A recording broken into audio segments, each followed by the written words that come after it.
Donc on arrive au terme de notre étude sur l'épouse, qui elle est et où elle se trouve. On a donc vu lors des méditations précédentes que à travers les 7 lettres aux 7 églises d'Asie, on avait l'histoire de l'église dans son ensemble, dans toute son histoire, depuis que elle est née en Jésus-Christ, donc il y a plus de 2000 ans, et que chaque église, chacune des 7 églises pouvait se retrouver dans tous les temps, en particulier. On avait ces mêmes travers et ces mêmes vainqueurs dans les églises. On a aussi vu ensemble que le royaume, c'est-à-dire ce qui était la récompense, du moins l'héritage des vainqueurs, c'est Dieu lui-même. C'est-à-dire que le vainqueur me fait tout à fait penser aux Lévites. Les Lévites étaient la seule tribu d'Israël à ne pas avoir de possession terrestre. Les Lévites avaient pour seul héritage l'Éternel même et le sacerdoce. Et les vainqueurs sont appelés, j'ai envie de dire, tout le peuple était appelé à être sacrificateur, mais à cause du veau d'or, seuls les Lévites sont devenus sacrificateurs de l'Éternel. Il en est de même dans l'histoire de l'Église. Toute l'Église est appelée à être sacrificateur pour l'Éternel, à être un peuple de sacrificateurs, mais à cause de l'idolâtrie qui demeure dans l'Église, eh bien, il n'y a qu'une compagnie, que l'on appelle les vainqueurs de cette Église, d'Asie. On l'a vu que elles étaient typifiées par Philadelphie et par Smyrne. Il y a peut-être une chose intéressante qu'il faut voir. Philadelphie, étymologiquement, veut dire amour fraternel. Donc on voit bien déjà là, ça va être important cet aspect-là, parce que il va falloir qu'on comprenne quelle est la place du vainqueur dans justement l'Église et les églises telles que la Odyssée, Sardes, Thyatire ou Éphèse. C'est très important. Amour fraternel, c'est pas pour rien que ça soit l'Église de Philadelphie qui typifie les vainqueurs et qui, je vous le rappelle, a gardé ces 3 colonnes, ces 3 piliers, malgré être au milieu d'un monde complètement islamisé. La Turquie maintenant est islamique, et on a les vestiges de cette église de Philadelphie typifiés par ces 3 piliers. Aujourd'hui, du coup, je voudrais qu'on parle de la naissance de l'épouse. Alors évidemment, l'épouse de Dieu, l'épouse du Christ, n'a pas commencé qu'à partir de la mort de Jésus. Il y a aussi les vainqueurs de l'ancienne, ce qu'on appelle l'ancienne alliance de manière un peu, l'alliance originelle. Mais plus avant, parce que si on parle de l'ancienne alliance, tout le monde pense à la loi de Moïse, c'est-à-dire au don de la Torah au mont Sinaï. Mais il faut revenir encore avant, où il y avait l'alliance avec Noach et l'arc-en-ciel. Et c'était, il me semble, le dernier cours Zoom, on a vu le lien qu'il y avait entre l'alliance de Noach et l'alliance d'Abraham. Mais encore avant, la dimension adamique est une alliance en lui-même, puisque Adam s'écrit avec un Aleph qui correspond à Dieu. On en a suffisamment parlé, le Aleph c'est Dieu, et vous avez Dam. On peut très bien décomposer des mots dans l'exégèse juive de manière à découvrir des secrets. Donc Adam, dans son nom même, avait Dieu lié à son âme, puisque le sang, l'âme se trouve dans le sang de l'animal, donc dans le sang de l'homme. Donc vous avez Aleph, Dam. Dam veut dire sang en hébreu. Et donc là, la dimension adamique elle-même est une alliance. Donc tous ceux qui sont restés dans l'alliance de l'Éternel, qui ont accepté d'être gouvernés par l'Éternel, d'être nommés par lui, ça veut dire accepter d'avoir leur vie sous l'autorité de Dieu et sous non seulement la protection, mais le mot m'échappe, la dépendance de Dieu. Ils ont appris à dépendre de Dieu en toutes choses, ils ont appris à être gouvernés par Dieu, et ils ont accepté que Dieu ait la pleine et totale autorité sur leur vie. Donc ça, ils sont déjà vainqueurs par les alliances. Mais avant que Jésus ne vienne pour donner sa vie, ils voyaient ça au loin. Ils avaient les prémices en esprit, mais c'était quelque chose qui leur était promis. Tout comme nous aujourd'hui, le royaume, dans son essence même et dans sa manifestation dans notre dimension temporelle, nous le voyons de loin, nous le saluons de loin. Nous ne l'avons pas encore, nous en avons les prémices, mais nous ne sommes pas encore entrés dans le royaume. Eux, c'était la même chose, mais plus encore. Ils attendaient celui qui allait accomplir la plénitude de la Torah. Ils attendaient une chose, c'est que le Messie vienne apporter la Torah du Messie. On en a déjà parlé, c'est-à-dire les 2 premières tables de la loi qui ont été brisées par Moïse sur le veau d'or. Ça, c'était la Torah du Messie. C'est d'ailleurs la Torah qui aurait pu rendre la totalité du peuple d'Israël un peuple de sacrificateurs. Mais comme il y a eu le veau d'or, qui lui-même est la conséquence de la vente de Joseph, de Yosef, donc le Mashiach ben Yosef, eh bien, seuls les Lévites sont devenus sacrificateurs. Aujourd'hui, dans l'Église, c'est la même chose. Nous avons reçu la Torah du Messie, mais tous n'y obéissent pas. Donc il y a la différence entre ceux qui ont la Chayolam, on avait parlé donc la vie éternelle, et ceux qui vont participer à la Malchut HaShamayim, ça veut dire au royaume des cieux. Seuls les vainqueurs, seuls les Lévites, seuls les sacrificateurs de l'Éternel auront part au royaume des cieux. Les autres ont la vie éternelle, et ceux qui sont alors encore en deçà, qui ont refusé le sacrifice de Jésus, bon, là, pour eux, ils n'entrent même pas dans la vie éternelle, enfin dans la vie éternelle en Christ. Ils ne sont pas sauvés. Ils sont dans la séparation éternelle de Dieu. Savoir que la mort est entrée dans l'humanité parce que la mort est un exil. Et à chaque fois qu'il y a jugement de Dieu et punition de Dieu, c'est un exil. On voit que Israël, quand ils désobéissaient au commandement de Dieu, ils étaient déportés en exil. La mort est un exil. Le fait d'avoir péché nous conduit l'humanité dans un exil. Or, ne pas accepter le sacrifice de Jésus, c'est être en exil pour l'éternité. Il n'y aura pas de retour possible. Pas de retour dans une possibilité d'avoir une vie pleinement accomplie, une vie pleine et entière. J'espère ne pas y être. Ceux qui n'acceptent pas le Christ seront eux-mêmes, du coup, dans une vie rabougrie, dans une vie non finie, dans une vie très limitée, très rabougrie, très étriquée pour l'éternité, et dans un exil permanent d'être séparés de leur Créateur, alors que l'homme a été créé pour être en communion et union avec Dieu. Donc il sort complètement de leur vocation, et il n'y a pas de possibilité de retour.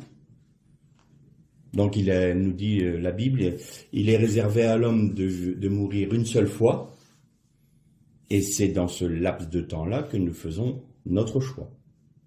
Donc il n'y a pas de purgatoire, on ne peut pas être sauvé a posteriori. C'est pendant le laps de temps qui nous est donné dans cette dimension temporelle que nous pouvons faire notre choix.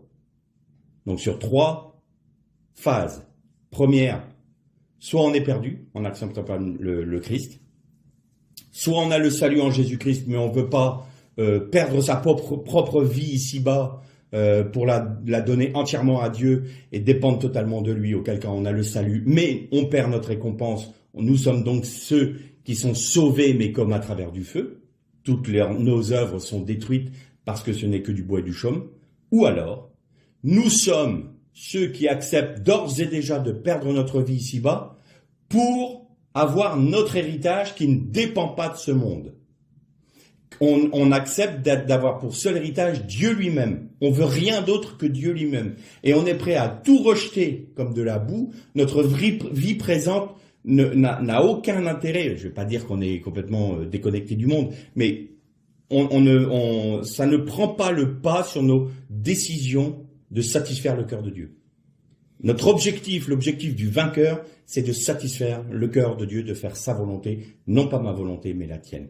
Et la seule vision du vainqueur, c'est Dieu lui-même, c'est Christ et Dieu en Jésus-Christ.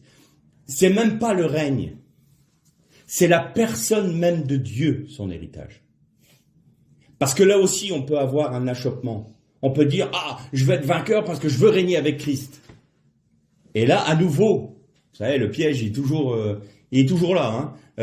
C'est encore nous qui sommes mis en avant. C'est encore pour nous que nous agissons. Non, le véritable vainqueur, c'est celui qui s'abandonne pour une personne. Et il ne s'attache pas à une promesse, il s'attache à une personne, qui est Jésus-Christ.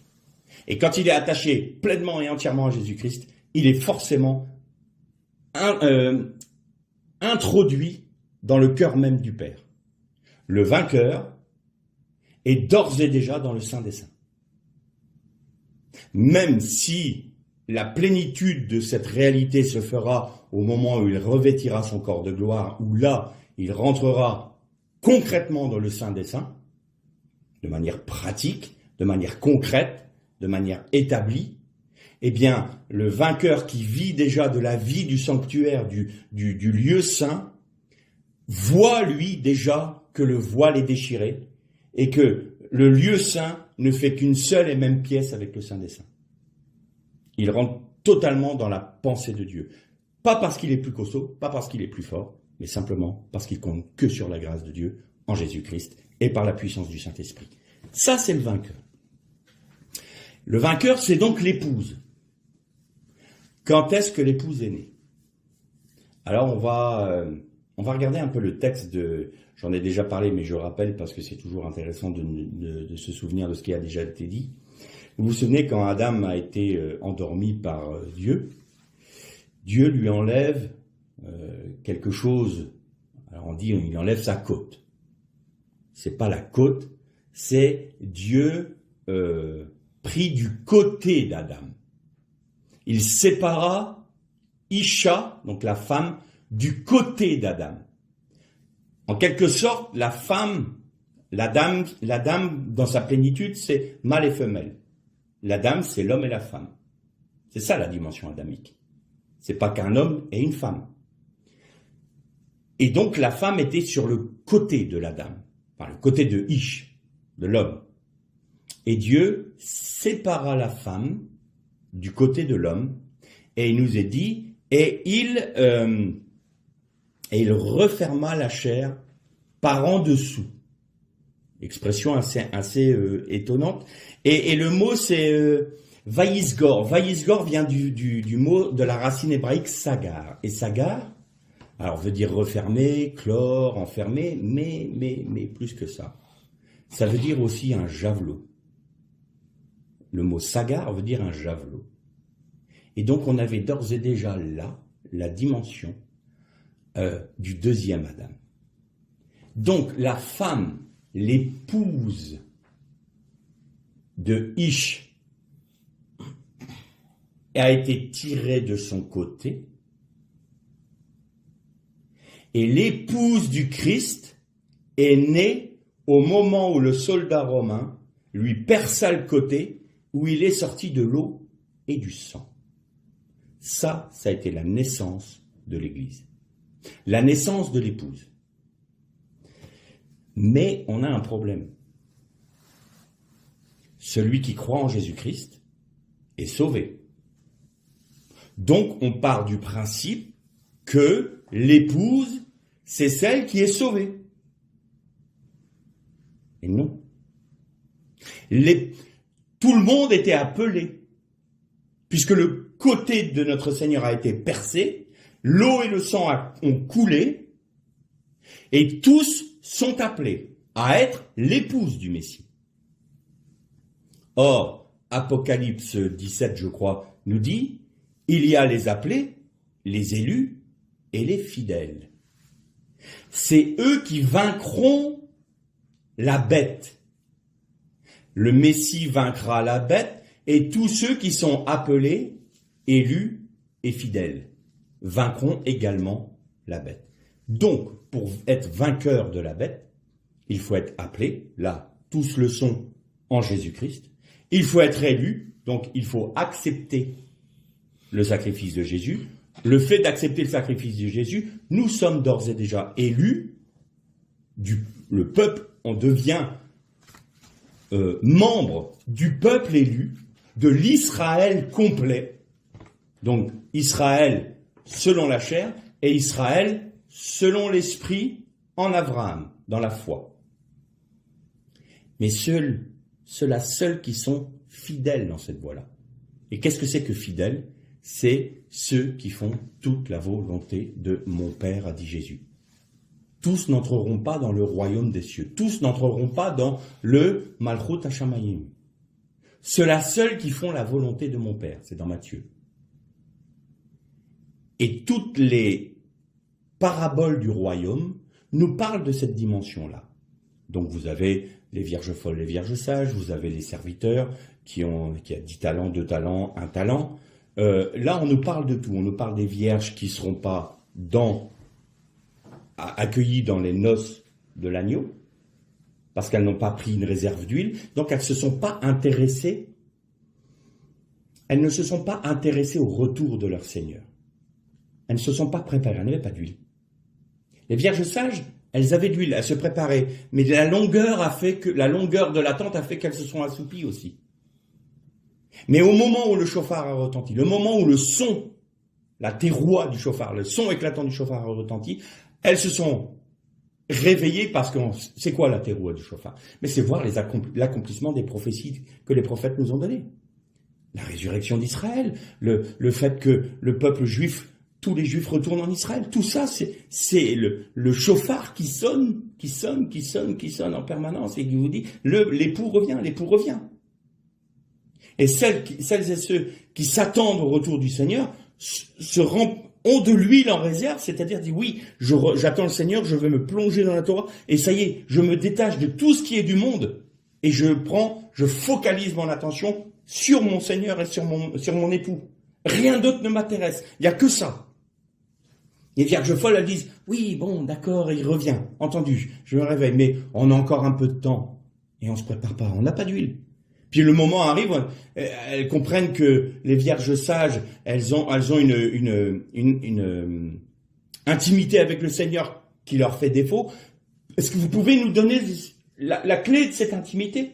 Mais cette intimité vient d'une vie entière. Elle vient d'une acceptation de la mort à soi-même. Ça se fait pas en un clin d'œil comme ça. Va plutôt vers les marchands qui pourront te donner de l'huile. Ça veut dire quoi? Mais replonge dans la Torah et apprends de la Torah et laisse l'Esprit Saint te remplir et t'indiquer. Mais oui, il est peut-être un peu tard, mais faut que tu ailles là. Et le temps qu'elles sont en train de essayer de découvrir qui est Jésus, de connaître le Seigneur, ça y est, il est déjà revenu. C'est ça que ça veut dire. On doit être prêt à chaque instant. Après, vous avez les serviteurs. Les serviteurs, 10 talents, 2 talents, rentre dans la joie de ton maître, il en sera donné plus. C'est quoi? C'est la récompense du règne, ça. Mais celui qui a négligé ça, qui est apostat, oh, je sais que tu as un maître dur, qui moissonne là où il n'a pas semé, il est en train d'accuser Dieu d'être un usurpateur, un voleur et un menteur. Et en plus, d'être violent. Ouais, Dieu est trop dur, Dieu est un Dieu sanguinaire, Dieu... Ton talent, je l'ai enterré, prends ce qui est à toi, ça m'intéresse pas. Ta Torah, garde-la, tiens, elle est là, tu vois. Elle est sur ma table, je l'ai jamais touchée, je l'ai même pas ouvert parce que ça m'intéresse pas. Très bien. Lui, il est apostat. Il n'aura part au jugement. Il n'aura pas part à la vie éternelle.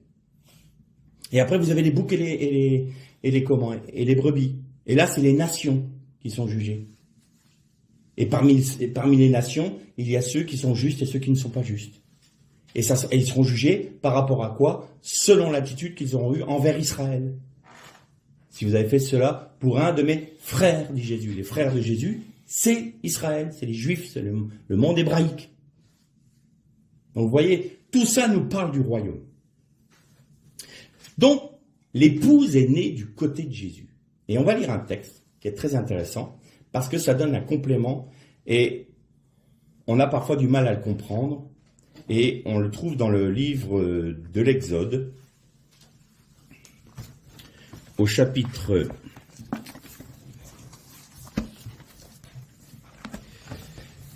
Exode chapitre 4,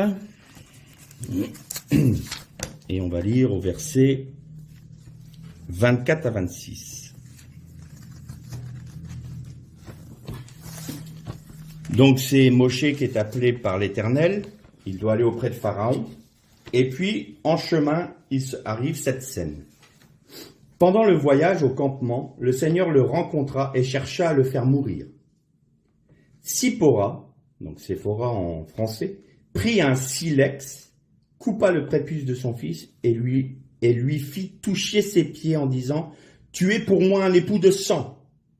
Alors il le laissa, donc l'Éternel le laissa, quand elle dit « époux de sang à cause de la circoncision ». Alors ça c'est un texte assez étonnant, qu'on a du mal à comprendre. Dieu appelle Moshe, il lui va auprès de Pharaon, ton frère sera pour toi un prophète, et tu seras pour ton frère un Elohim, un Dieu. Moshe va vers Pharaon, il est en chemin, et là Dieu veut le faire mourir. Tu fais quoi, Seigneur? T'appelles un serviteur et tu le tues tout de suite après? On ne comprend pas. On ne comprend pas parce qu'il y a plusieurs dimensions de compréhension dans ce texte. Moi, je vais juste vous en apporter une. D'autres en apporteront d'autres sûrement. Mais je vous apporte cet aspect-là. Moshe est une figure, est une typologie du Messie. Pourquoi? Parce qu'à la fin de sa vie, il a dit à Josué, viendra après moi un prophète semblable à moi, faites tout ce qu'il vous dira. Et il parlait justement du Mashiach ben Yosef, parce qu'au moment où Philippe l'évangéliste, le disciple Philippe, a vu Nathanaël, il lui dit, nous avons rencontré, nous avons trouvé celui dont Moïse nous a parlé. Jésus, fils de Yosef. Donc le Mashiach ben Yosef. On l'a rencontré. Le fameux prophète dont Moïse nous a parlé, qui est semblable à lui, on l'a trouvé. Donc Moïse est vraiment une typologie du Messie. Tsipora, son épouse. Et elle dit à son époux, à son mari, tu es pour moi un époux décent. C'est un pluriel.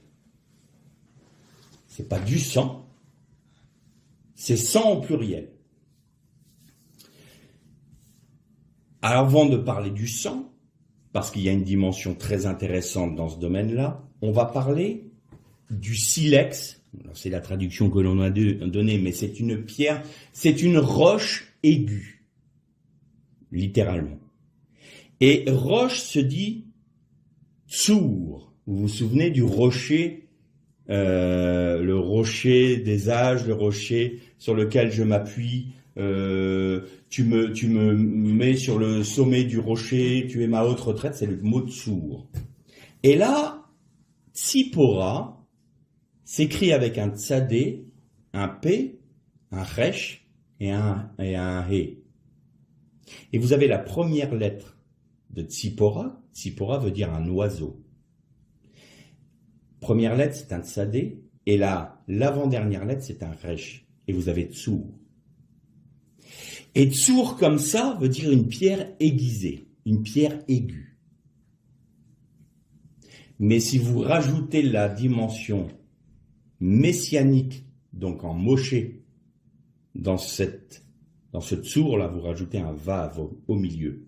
Tsadé, vav, resh. Et là, vous avez le rocher des âges. Le fameux rocher de ma haute retraite.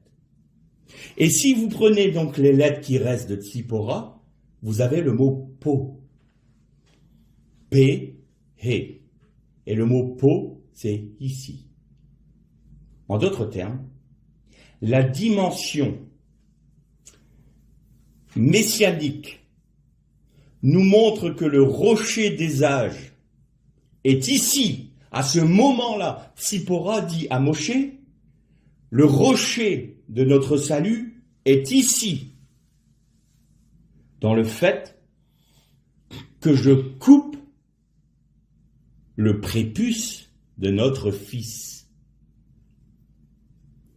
Donc le fait que l'alliance en Abraham s'accomplit sur notre enfant, important le fils, vous allez voir pourquoi. Eh bien, c'est l'alliance de l'Éternel qui fait couler les sangs. Les sangs. Et c'est là, le rocher est à cet emplacement-là, c'est-à-dire dans le fait même de circoncire, dans le fait même d'accepter la circoncision. C'est le rocher des âges. C'est la raison pour laquelle tu es pour moi un époux décent. En d'autres termes, l'épouse qui est née du côté de Yeshua, qui a été percée sur la croix, dit à Yeshua, tu es pour moi un époux décent, dans la mesure où j'accepte d'être circoncis. Et si j'accepte la circoncision, moi l'épouse, je vais engendrer un fils digne de ce nom. C'est-à-dire, mes œuvres seront utiles à l'établissement de la Nouvelle Jérusalem, parce que ce que je produirai par la circoncision de mon cœur, ce coup-ci, l'apôtre Paul nous parle de la circoncision du cœur par l'Esprit Saint, eh bien, je serai moi-même la matrice d'une œuvre d'éternité. Et quand vous voyez la femme dans le chapitre 12 de l'Apocalypse, où il y a l'enfant mâle qui lui est retiré, eh bien c'est ça, c'est les vainqueurs. Donc l'épouse a dit, tu es pour moi un époux de sang. Tu es pour moi un époux de sang, parce que c'est à cause de la circoncision du cœur des vainqueurs que je suis ton épouse, que je peux être sauvé. C'est par ça que je suis sauvé, par la circoncision. Et Tzipora, donc, nous parle de ce fameux rocher des âges qui est ici, notre haute retraite est ici, par le fait même que l'on soit circoncis. Maintenant, il nous est parlé, dans la première épître de Jean, il est dit que Jésus est venu avec l'eau et le sang. Pas avec le sang seulement, mais avec l'eau et le sang. Et il nous dit encore, de ces trois choses, il y a trois éléments. L'esprit, l'eau et le sang. Et les trois sont en accord. Ça veut dire quoi ça? Qu'est-ce que veut dire ce texte? Alors, on reprend notre texte d'Exode. Le sang au pluriel. Le sang au pluriel se dit damim. Dam, c'est sang au singulier. Et damim, c'est au pluriel. Eh bien, ça commence par un dalet. Et le dalet, c'est une porte. Et on va faire la même chose, on va décomposer le mot. On va séparer le dalet du reste du mot damim. Vous avez dalet mayim, c'est-à-dire le sang dont parle Tzipora à cet endroit-là. C'est la porte des eaux. Et là, elle nous ramène directement à Gilgal et à Golgotha. On revient au passage du Jourdain. On revient à la sortie des eaux d'en haut pour obtenir les eaux d'en haut. Les eaux d'en bas, pardon. Sortir des eaux d'en bas pour obtenir les eaux d'en haut. Le rocher des âges. La dimension messianique dans cet événement-là fait que l'épouse dise le rocher de mon salut m'est donné par les sangs, c'est-à-dire c'est la porte des eaux d'en haut. Je suis sorti des eaux d'en bas de malédiction pour rentrer dans les eaux d'en haut, dans la présence de l'Éternel. Et là, nous retrouvons dans ce passage-là exactement la dimension messianique. Et qu'est-ce qu'il a fait, Moshe? Il est venu libérer le peuple. Et qu'est-ce qu'il y a eu à Pessah? il y a eu sur les linteaux des portes et sur les poteaux le sang de l'agneau qui était mis sur les linteaux et les poteaux, on est d'accord. Et après ça, il y a eu le passage de la mer, des joncs, on est d'accord. Et vous savez quelle lettre forme le linteau et les poteaux d'une porte? La lettre He. Et la lettre He, c'est l'esprit. Et nous retrouvons l'esprit, l'eau et le sang à Pessah. Ça veut dire qu'à ce moment-là, Moïse, Tsipora et Eliezer, leur enfant, étaient la typologie de ce que le Messie a accompli à Pessah pour nous délivrer et pour former son épouse. Mais celle qui était appelée à être l'épouse n'a pas, n'est pas rentrée dans la plénitude de sa vocation. Alors lui est né un enfant mâle, les vainqueurs, qui se trouvent dans toutes les églises. Et ils sont circoncis eux-mêmes pour leurs frères, pour que tous puissent rentrer dans la vie éternelle. Le règne leur est réservé, mais ils sont présents pour être en bénédiction à tout le peuple. Tout comme les Lévites étaient présents pour satisfaire le cœur de Dieu dans la sacrificature. C'est eux qui faisaient les sacrifices, c'est eux qui offraient les holocaustes, c'est eux qui faisaient le service de la maison de l'Éternel, le Beth Amikdash, c'est-à-dire le temple.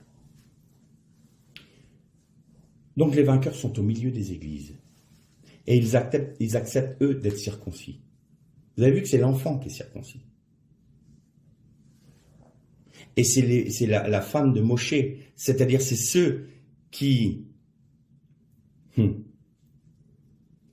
auraient dû être l'enfant, justement, qui vont circoncire. Ça veut dire quoi, circoncire? Ça veut dire blesser. Quand il est dit, elle jeta le prépuce aux pieds de Moshe. Le verbe en hébreu veut dire, bien sûr, jeter, mais veut dire frapper, veut dire blesser. C'est le même mot. Ça vient de la racine naga. Et naga veut dire frapper. Et frapper au pied, c'est le serpent qui mord le talon du Messie. Et donc, on retrouve toute cette dimension messianique à ce moment-là de ce récit. Il y a d'autres dimensions, j'en suis convaincu, mais je reste sur cette partie-là. La femme a blessé son enfant. Le vainqueur, les vainqueurs, sont bien souvent blessés par leurs frères. Et c'est ce qui va circoncire leur cœur. Parce qu'ils vont apprendre à accepter l'injustice en aimant leurs frères suffisamment pour mourir à eux-mêmes, mourir à leur propre justice, mourir à leurs propres prérogatives, mourir à leurs propres droits, pour que leurs frères ne soient pas jugés et n'aient pas part à la malédiction. Pourquoi je dis ça? Parce que les vainqueurs, ils sont dans les églises. La tendance naturelle, c'est de dire « Ah, moi l'église là, dans laquelle je suis, ils sont idolâtres, ils n'aiment pas la parole de Dieu, ou alors l'enseignement est pauvre. » Et la tendance, c'est de dire « Tous les vainqueurs devraient se rassembler eux-mêmes et puis faire leur petite église, et puis on reste bien entre nous. » Oui, mais si les vainqueurs sortent de l'église, des églises, à ce moment-là, c'est mettre en danger nos frères dans les églises. Pourquoi? Parce que nous sommes ceux qui devons accepter d'avoir notre vie retranchée pour nos frères. Le Messie, il était, nous dit le texte du prophète Ésaïe, un Messie sera retranché du peuple. Jésus-Christ était la circoncision d'Israël. Il a été mis à mort, il a été blessé, il a été frappé, il a été retranché du peuple pour être la circoncision du peuple d'Israël. Et ça veut dire quoi? Le prépuce, c'est quoi? C'est un morceau de chair. C'est une excroissance de chair, on est d'accord? Très bien. Tout homme n'est pécheur, n'est-ce pas? Qui c'est qui a l'autorité spirituelle dans le couple? C'est l'homme. Je parle d'autorité spirituelle. Et donc, quelque part, il transmet de la chair à la femme. Il sème la chair au sein même de la femme. Et la femme est la matrice d'un enfant charnel. Caïn. C'est quoi la circoncision exactement? Pourquoi c'était à cet endroit-là? Parce que c'était justement l'union entre l'homme et la femme qui était devenue charnelle, qui était devenue idolâtre, qui était selon le cœur du Satan.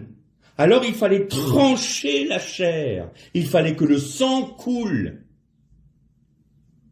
pour nous ouvrir la porte à quoi? Aux eaux d'en haut, d'Amim, les sangs. Du coup, c'est ça la circoncision. Et Christ a été la circoncision, il a été fait malédiction pour nous, c'est-à-dire qu'il a porté toute la malédiction de la chair de l'homme et il a été retranché du peuple, de manière à ce que le peuple soit purifié. Eh bien, le vainqueur, il n'est pas plus grand que son maître. Eh bien, il doit être accepté lui-même que sa vie soit retranchée. Ça veut dire il va accepter l'inacceptable dans sa propre vie, sans même chercher à être justifié. Pourquoi? Parce que son objectif, c'est pas sa propre justice, c'est pas que les frères le reconnaissent, c'est pas qu'il soit adulé, c'est pas qu'il soit reconnu. Son seul objectif, c'est d'être uni à son Seigneur. Et l'apôtre Paul vivait ce retranchement dans sa propre vie quand il dit cette parole. Je complète les souffrances du Christ dans ma propre chair. On va dire, attends, il se prend pas pour n'importe qui, l'apôtre Paul. T'es capable de dire que tu fais un complément des souffrances du Christ dans ta propre vie, toi? Ben ça va, t'es à l'aise. Trouve pas que le Seigneur a assez souffert comme ça? Non, il dit, mais non, je suis de la même nature que mon mari, que mon époux. Je suis de la même nature, donc je peux vivre que la même chose. Donc, je complète les souffrances du Christ. Moi, en tant qu'épouse du Christ, je vis les mêmes choses. Donc, je suis retranché, j'accepte les chaînes, j'accepte la disette, j'accepte d'être déporté, j'accepte d'être emprisonné. Il a même accepté d'être décapité. Pourquoi? Pour mes frères. Pour mes frères, je subis toutes ces chaînes et toutes ces souffrances à cause de l'évangile. Et pour vous, la mort agit en moi pour que la vie agisse en vous. Voilà ce que disait Paul. Et le vainqueur, c'est ça. La mort agit en lui pour que la vie agisse dans ses frères. Donc, si les vainqueurs quittent les églises, eh bien, ces vainqueurs-là soumettent les églises au jugement. Ils sont là non pas pour être satisfaits eux-mêmes, ils sont pas là pour avoir l'enseignement magnifique et merveilleux, ils sont là pour être attachés à Christ dans le milieu même où Dieu les a placés, pour qu'ils soient eux-mêmes en bénédiction à tous leurs frères, même si leurs frères les frappent, même si leurs frères les font souffrir, même si les frères ne les comprennent pas, même s'ils sont jugés, méprisés, mal compris, ils restent attachés à Jésus-Christ, acceptant d'être retranchés du peuple.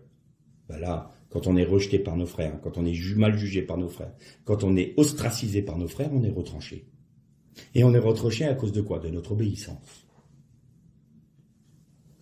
Et là, Nous sommes au milieu de nos frères, en bénédiction à tous nos frères. La mort agit en nous parce qu'on souffre. On souffre d'être méprisé, on souffre d'être rejeté, on souffre d'être jugé, on souffre de la médisance de nos frères sur nous, on souffre de toutes ces choses-là. On souffre même parce qu'on voit bien qu'il y a des enseignements, c'est d'une pauvreté infinie. On voit l'idolâtrie, on voit le monde entrer dans notre assemblée, on voit des choses qui ne devraient jamais avoir lieu dans nos assemblées, et on est là, on est dans une souffrance. Mais notre but, c'est d'être l'épouse du Christ, qui accepte la circoncision dans sa propre vie pour que le rocher des âges soit dans cette assemblée. Tsur po, tsipora, tsur po. À partir du moment où les vainqueurs demeurent dans les églises dans lesquelles ils sont pour être en bénédiction, ils permettent au rocher des âges, au rocher du salut, d'être présent ici. Tsipora. C'est ça que ça veut dire. Et alors, il faut accepter la circoncision. Et on n'aura pas le temps de le lire, mais je vais vous parler de la loi dans le livre qu'on trouve dans le livre des Lévitiques. Et je vais vous retrouver le chapitre si vous voulez le lire chez vous. C'est le Lévitique 14 et vous l'avez au verset 1 à 20. Et il nous est parlé de la purification de la lèpre. Et la purification de la lèpre se faisait d'une manière assez particulière. L'homme, celui qui devait être purifié, devait apporter 2 oiseaux. 2 tsipores. Il y en a un qui devait être égorgé et on devait tremper l'autre oiseau dans son sang. Et il était hors du camp. Le lépreux était d'office mis hors du camp. Pourquoi? Parce que vous aviez la lèpre des maisons qui arrivait sur les vêtements et au dernier recours, il arrivait sur la personne. C'était un jugement de Dieu, cette lèpre-là. C'est pas la lèpre comme on l'entend. C'est un jugement particulier. Et donc, Dieu mettait en garde le pécheur en disant, commençons par mettre la lèpre dans sa maison, dans sa tente. Ensuite, son vêtement était touché. Et ensuite, c'était sa propre personne. Et s'il était reconnu comme lépreux, il était mis hors du camp. Et un jour, il y a un roi d'Israël qui a voulu offrir un sacrifice dans le temple. Il est devenu lépreux. Pourquoi? Parce que il était roi d'Israël et non sacrificateur. Il est devenu lépreux et il a vécu 25 ans hors des murailles de Jérusalem. Parce qu'à l'époque du pays d'Israël, on était en dehors des villes. On était des parias. Pour ça que quand Jésus allait toucher des lépreux, les Juifs disaient, mais qui est celui-ci qui ose toucher des lépreux, des parias, c'est pas possible. Et tous les lépreux vivaient hors des villes. C'était obligatoire. Et bien, à l'époque de la traversée du désert, eh bien, il y avait les tentes qui étaient les tentes du peuple qui entourait le Beth Amikdash, le tabernacle, pas le Beth Amikdash, mais le Mishkan, donc le tabernacle. Eh bien, eux, ils étaient hors du périmètre des tentes du peuple. Et ils vivaient là, tout seuls, dans une tente, parce qu'ils ne pouvaient pas être parmi le peuple. Donc, il était retranché du peuple. Et souvent, très souvent, c'était lié à ce que l'on appelle la lachon hara, c'est-à-dire la mauvaise langue. Alors on va dire, la mauvaise langue, c'est la médisance. Et tout à fait, c'est vrai. La médisance sur les frères, la médisance sur son prochain. Mais il faut jamais oublier que c'est de l'abondance du cœur dont parle la bouche. Et ce qui va être nourri dans votre cœur, le péché que vous allez nourrir dans votre cœur, tôt ou tard, il sortira par la porte de vos lèvres. Alors il y aura la médisance, bien sûr, hein, mais il y aura les bouffonneries, la vulgarité, la grossièreté, les paroles de malédiction, les paroles de méchanceté, les paroles de critique, même quand elles sont vraies. Mais c'est tellement doux d'aller le rapporter à une troisième personne. Tout ça, ça va être l'expression du péché intérieur. En fait, ça va être l'expression de la lèpre qui vous ronge et qui vous met d'office hors de la communion des frères. Et donc, il devait apporter un oiseau qu'on égorgeait. On prenait l'autre oiseau, on trempait dans le sang du premier, et on devait le relâcher. Bon, Louis II nous parle des champs. Non, c'est dans le tsadé. Le tsadé, c'est la même chose que quand il est dit que le chatan, le serpent, était l'animal le plus rusé des animaux des champs. On a un joli jardin, des jolis arbres, Ève et Adam qui sont là dedans, en train de se batifoler dans la joie, et puis il y a des animaux qui sont hors du jardin, dans les champs. Non, ça n'a rien à voir avec ça. Le sadé, c'est l'endroit où résident les esprits démoniaques. Il était le plus rusé des animaux du sadé. Sadé a pour racine shad. Shad, c'est démon en hébreu. Shin, dalet. Et sadé, c'est shin, dalet, he. En d'autres termes, vous avez, le sadé veut dire l'esprit des démons. Et donc il était le plus rusé. Pourquoi? Parce qu'il était le chef des démons, des anges déchus. Donc vous aviez le sadé, vous aviez l'Éden, et vous aviez un jardin en Éden. Vous aviez la dimension diabolique et des esprits mauvais. Vous avez l'Éden, c'est un endroit que Dieu a établi pour qu'il y ait une lutte un combat entre sa créature, qui est au sommet de toutes les créatures, qui est l'homme. Ça peut nous paraître bizarre aujourd'hui de dire ça, mais l'homme était le sommet de toutes les créatures de Dieu. Parce qu'il a été fait à la ressemblance de Dieu. Il était créé en vue de ressembler. Adam vient de la racine domé. Domé veut dire à la ressemblance d'eux. Et si vous mettez un aleph devant domé, vous avez adomé, Adam, qui veut dire c'est un futur. Il est appelé à être ressemblant à. Adam était appelé à ressembler à la plénitude de Dieu, dans la mesure où il serait rentré dans le Shabbat de Dieu. Mais comme au 6e jour, il a péché, péché c'est quoi? C'est manquer le but. Donc il a manqué le but. Il est devenu pécheur. Et il s'est soumis à qui? Au prince du Sadé. Au prince de l'air. Le Sadé est le prince de l'air. Ça veut dire quoi, le prince de l'air? C'est le prince des esprits mauvais. Shad, démon. He, on décompose esprit. He, c'est l'esprit. L'esprit des démons. Le Sadé, c'est ça. Et là, l'oiseau, il devait être rejeté où? Le texte hébraïque, c'est dans le Sadé.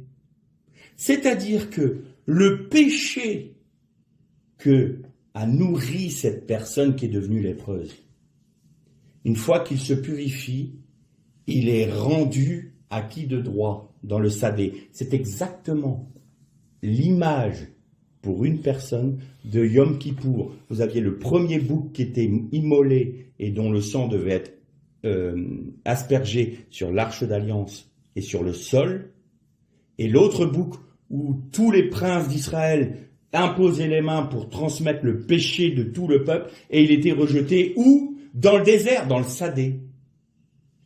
On rend à Chatan ce qui appartient à Chatan. On rend à César ce qui est à César. Et il y a la délivrance comme ça. C'est pour ça qu'en Jésus-Christ, nous sommes délivrés. Et vous relisez dans le livre des Hébreux, il est dit que Jésus est venu avec son propre sang. L'eau et le sang. Encore une fois, l'eau et le sang. Et il a été faire quoi? Il a été avec son propre sang dans le tabernacle céleste qui n'a pas été fait de main d'homme, qui n'est pas une imitation des choses célestes. Vous voyez bien que on est dans l'image. Mais il y a eu, au moment du péché de l'homme, une brisure. On ne mesure pas jusqu'où la brisure a été. Il y a eu un bouleversement dans toute la création, à tel point que le Messie a dû aller faire la propre aspersion de son sang dans le tabernacle céleste, pour réparer la brisure de monde dans la totalité de sa dimension. Parce qu'il y a eu la révolte de Satan, qui s'est perpétuée dans la révolte dans notre dimension en Adam et Isha, la femme. Et il fallait que Jésus répare toutes les dimensions de la création. Donc il est venu pour asperger le sang sur terre, dans notre dimension, à la croix et dans le jardin de Gethsémane. Et ensuite, il a réparé la brisure du monde jusque dans les lieux célestes à cause des esprits qui se sont révoltés, les anges qui se sont révoltés contre Dieu, pour réparer cette brisure-là. En d'autres termes, il est venu avec ses sangs dans notre dimension et dans les lieux célestes. Damim. Et ces sangs du Mashiach sont la porte qui nous ouvre l'accès aux eaux d'en haut, c'est-à-dire à quoi? Au sein des saints, au cœur même du Père. Donc vous voyez que l'épouse est née du côté de son époux, Yeshua, mais seuls ceux qui font pleinement la volonté de son Père sont ceux qui sont retranchés, ceux qui vivent la circoncision de cœur. Et en vivant la circoncision du cœur, nous devenons une bénédiction pour tous nos frères, de toutes les églises. Alors, on m'a déjà posé la question. Mais si je suive le Seigneur pleinement comme un vainqueur, et que je suis dans une église qui n'est pas digne de ce nom, qui fait des choses qui ne sont pas bien, qui n'écoute pas la parole de Dieu, qui ne sont pas fidèles, est-ce que je dois partir? Il vaut peut-être mieux que je sois toute seule dans mon coin, plutôt que d'être parmi ces églises apostates et ces églises idolâtres. Ma réponse est très simple. Si les vainqueurs s'en vont, le jugement frappera ces églises, immanquablement.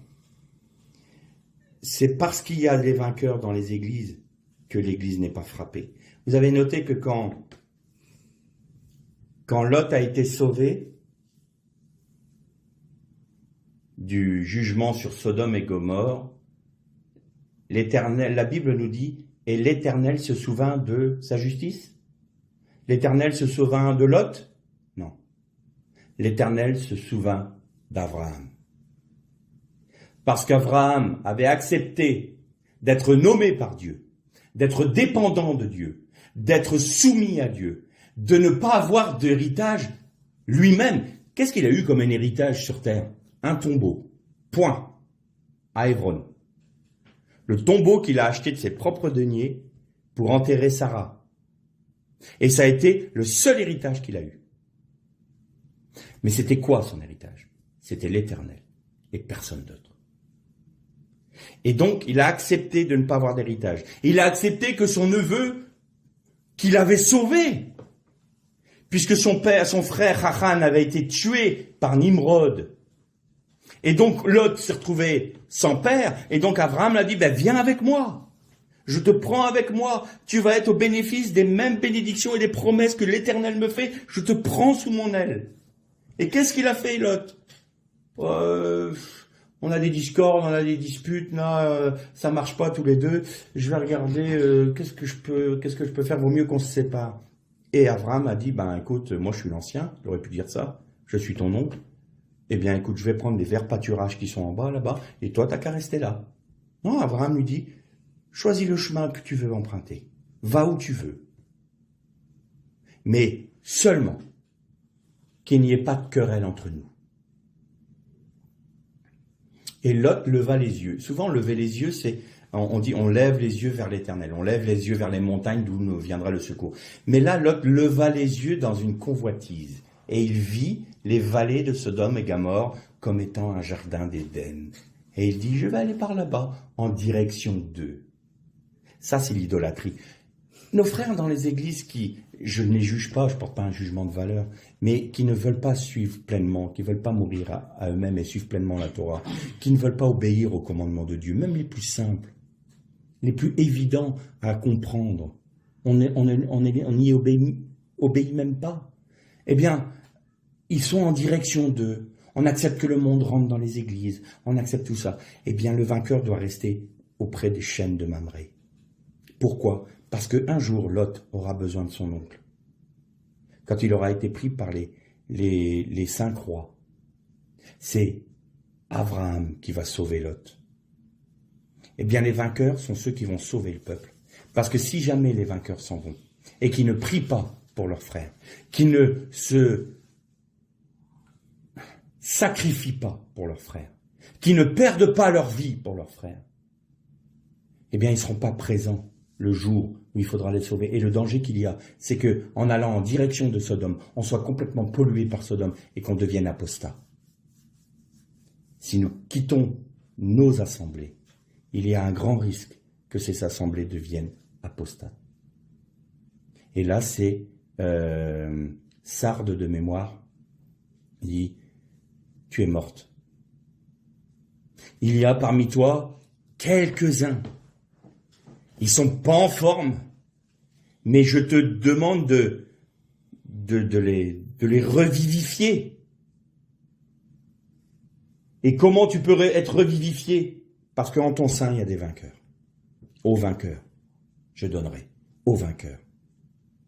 Et s'il n'y avait pas eu les vainqueurs, il n'y a plus de vie qui passe. S'il n'y a plus de vie qui passe, l'Église va mourir. Alors parfois, le Seigneur peut aussi nous demander de quitter une assemblée qui n'en est pas une d'ailleurs. Ça, c'est autre chose. Mais là, je ne peux pas vous donner des réponses personnelles aux uns et aux autres.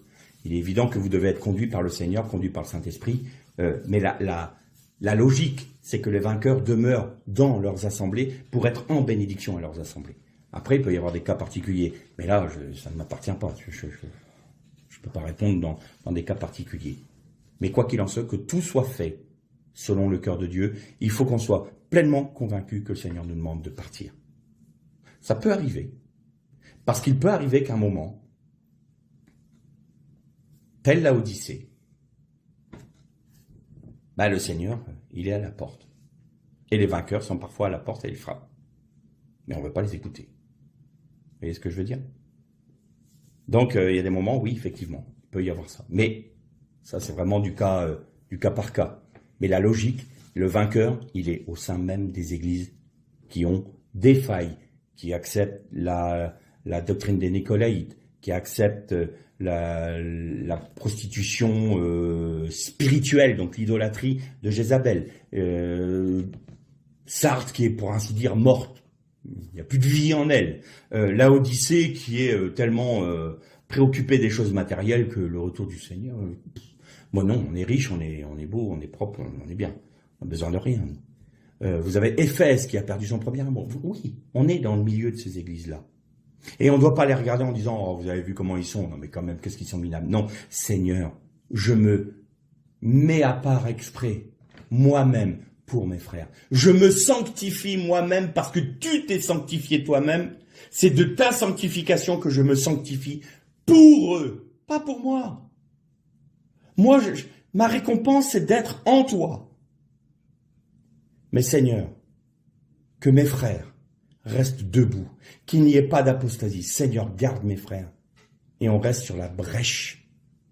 On se place sur la brèche comme Christ s'est placé sur la brèche pour nous, à Golgotha. Et on doit être sur la brèche pour nos frères. On doit être là, prêt à les aider, prêt à les recevoir, à répondre par des coups qu'on reçoit par des paroles de bénédiction et des gestes d'amour. Ça, c'est le vainqueur. Alors, est-ce qu'on peut le faire tout seul? C'est pas dans mon caractère d'être comme ça. Mais par la grâce du Christ, je peux, parce que Christ vit en nous. Et nous pouvons, par sa vie. Autrement, on n'y arrivera pas, il ne faut pas rêver, c'est quelque chose qui est bien trop grand pour nous. Mais aimer son prochain, mourir à soi-même pour notre frère, accepter d'en arriver à une prière telle que Paul qui dit « J'aimerais autant être anathème pour tout mon peuple ». Je ne pense pas que si c'est dans la parole de Dieu, il n'a pas dit ça pour que ça fasse joli.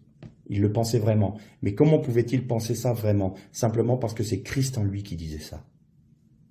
Tout comme Moïse qui avait dit « J'aime autant que tu m'enlèves du livre de vie, mais ne détruis pas ton peuple. » Pourquoi? Parce que c'est ta gloire qui va être entachée. Et je préfère être retiré du livre de la vie que de voir ta gloire être bafouée et être piétinée. Ça, c'est l'esprit du Christ. Non pas ma volonté, mais la tienne.